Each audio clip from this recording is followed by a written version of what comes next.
Welcome to SA Wellcast, the podcast where we explore the many facets of health and well-being. This podcast is brought to you by St. Alphonsus Corporate Health and Wellbeing and a generous grant from the St. Alphonsus Foundation. Thanks for listening and enjoy the show. Hi, everyone. Welcome to Wellcast, the health and wellness podcast brought to you by St. Alphonsus Corporate Health and Wellbeing Department. My name is Amy. I'm a registered dietitian, and today we have Debra Masner. She is a registered nurse and health coach, and she's going to chat with us a little bit about stress. How are you today, Deb? I'm great. Thanks for having me on this podcast. I'm super excited to be here. Yeah, we're so excited to have you. Well, without further ado, let's just get into it. Let's start. Can you explain a little bit to us and our listeners about what is stress?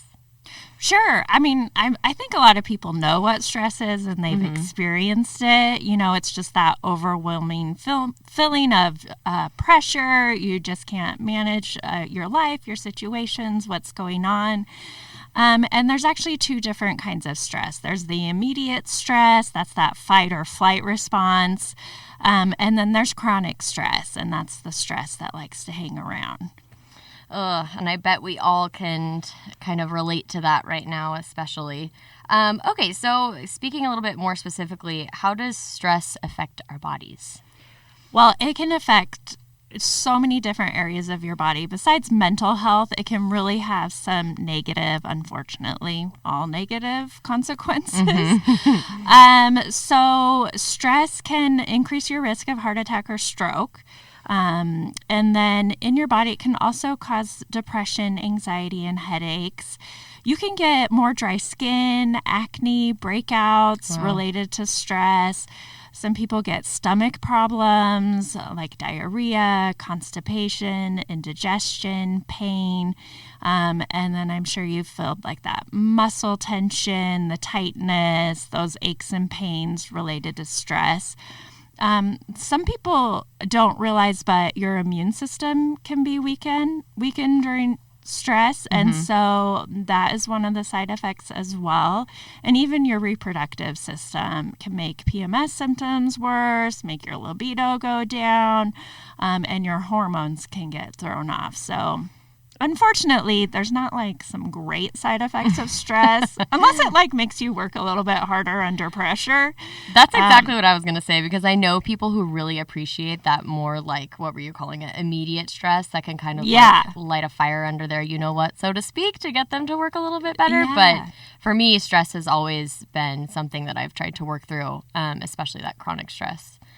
Well, and I mean, the thing is, you're always going to have stress. It's not going to go away. It's part of life. So it's really just finding some tools to help you manage it and deal with it better. Yeah. And that's a great point, because I think a lot of people in the health and wellness arena try to eliminate stress, but it really comes to like acknowledging that it's here.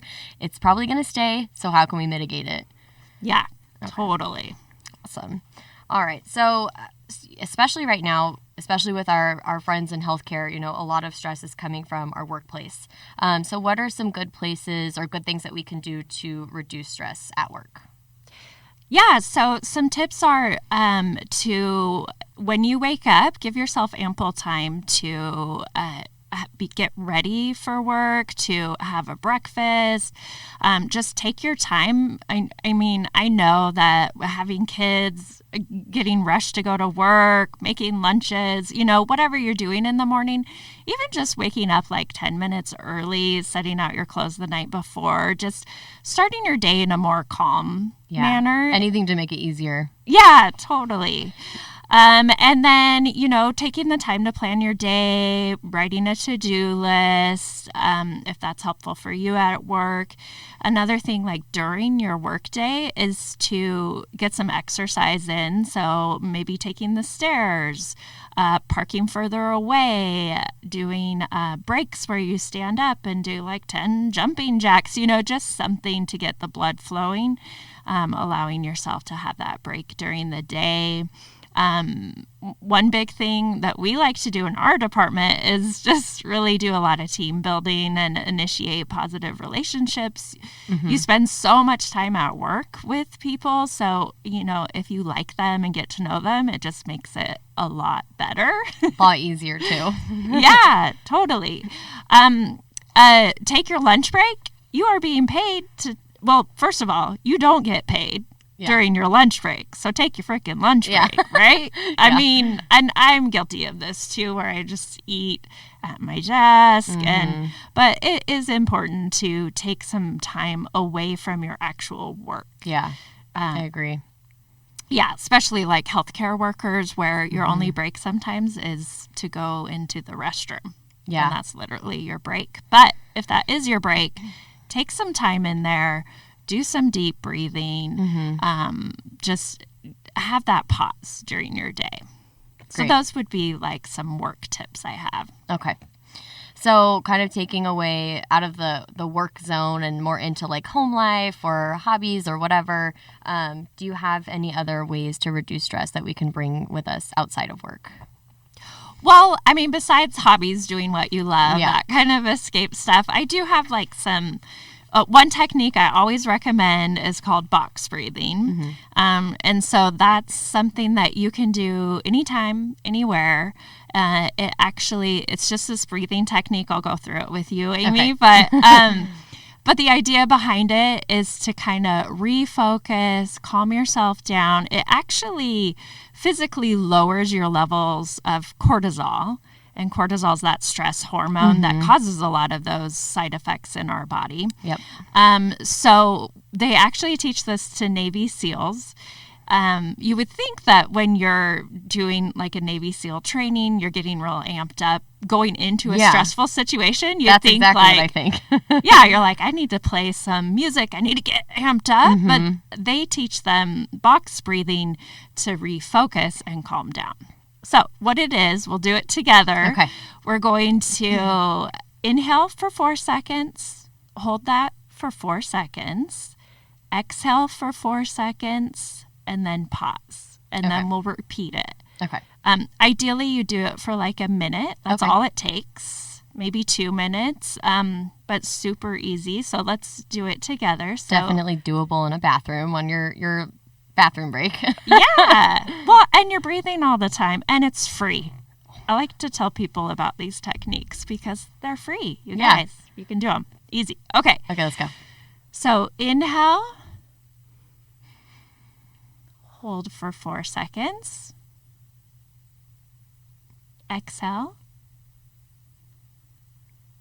And pause. We'll do one more. Inhale. Hold. Exhale. And pause. How did that feel? We only did 2 cycles. Even just 2 cycles, I feel a lot more in tune, a little bit more present. I can sense my heartbeat a lot more. Yeah. But that feels great. Good. That's a great tool. Well, let me leave you with just a couple other grounding techniques, is what they're called. So again, these are things you can do anytime. And maybe you found yourself doing them and you didn't realize, it's a grounding technique. So one is just putting your hand over your heart. And you can even hold it there. And that's just physical touch. That's caring for yourself. You can even just say to yourself, like, I'm okay. In this moment, I'm okay. So that's one grounding technique. Another one is if you have like an object that you can hold on to anytime you feel kind of triggered or in a tough situation, you can just hold on to your object. It might be like a smooth rock, or maybe it's a necklace. If you're a healthcare worker, or if you have a badge or a lanyard, you could put that on your lanyard and just touch it at work, and that just kind of reminds you like to ground yourself. Okay. Another one is to hug yourself. Like this is my favorite. I love it too. So just like physically hugging yourself is a way to relax. Okay. You can hug someone else. Did you know that you're actually supposed to hug someone for a full minute to get the full effect? I didn't know that, but I'm definitely going to take this with me and go hug someone for a full 60 seconds after this. Yeah, because that's how you release oxytocin, which is another like relaxing hormone. Yes. But it does take a full minute. Okay. I like to torture my kids with that. Like, no. That's awesome. Don't let go. I'm definitely going to go torture some family members after this. Yeah. So those are just some ideas for stress for you guys that you can do them anytime. Awesome. Like I said, they're free, and I hope they're helpful. Yeah, I do too. Well, thank you so much, Deb, for coming and chatting with us. If anybody's interested in more of what the Live Your Whole Life program or what St. Alphonsus Corporate Health and Wellness can do for you, please contact us at sawellness@stalphonsus.org. And thank you again to Deb for coming and chatting with us today. I'm sure we all took a lot from your talk with us. So thank you. Thank you. Thank you for listening to this episode of SA Wellcast, brought to you by St. Alphonsus Corporate Health and Wellbeing and the St. Alphonsus Foundation. We hope you'll tune in again. Until then, be well.